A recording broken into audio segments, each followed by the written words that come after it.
It takes a lot longer than you think to learn something and get really good at it, but you can also get much, much better at something through training and practice than you think is possible.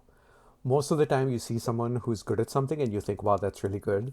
And they're probably not even like 10% of the way there to where they could be in terms of like being really good at the thing. So I think Alex Hormozy illustrated this in a recent highlight where he talked about how to train salespeople.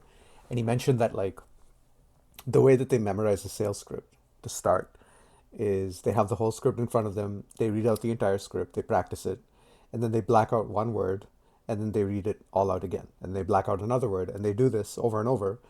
And by the time they've blacked out all the words, they've read the script as many times as there are words in the script. And so they know the script by heart, you know. Eyes closed, they can now recite the script. And that's just the first step. And he talks about how basically role playing is the best way to improve because it's just very quick feedback cycles. And so before someone goes into, a role play session for coaching, the coach will tell them, I'm going to interrupt you 50 or 60 times before you're done with the script. That's okay. That's normal, right? Just expect that. And that's what they do. The moment, they make a mistake or do something off, the coach will interrupt them and say, all right, do it this way or use this tone or have your voice go up or get louder here, get quieter here, lean in here, whatever it might be.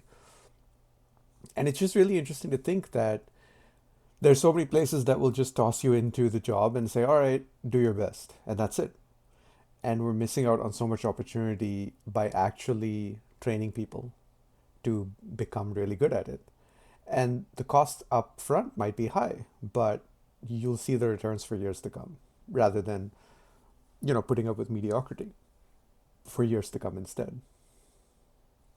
So that's my only thought for today, right? You can't control what, your job trains you at or how that works, but you can control your own choices, right? Like, do you settle for mediocrity in your life or do you choose to go the extra mile and seek mastery?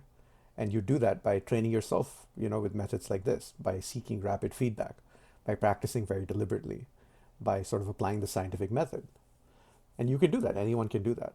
You just have to decide that you want to be better than the people who surround you. Right? The people who have set your expectations unnecessarily low because you just haven't seen better.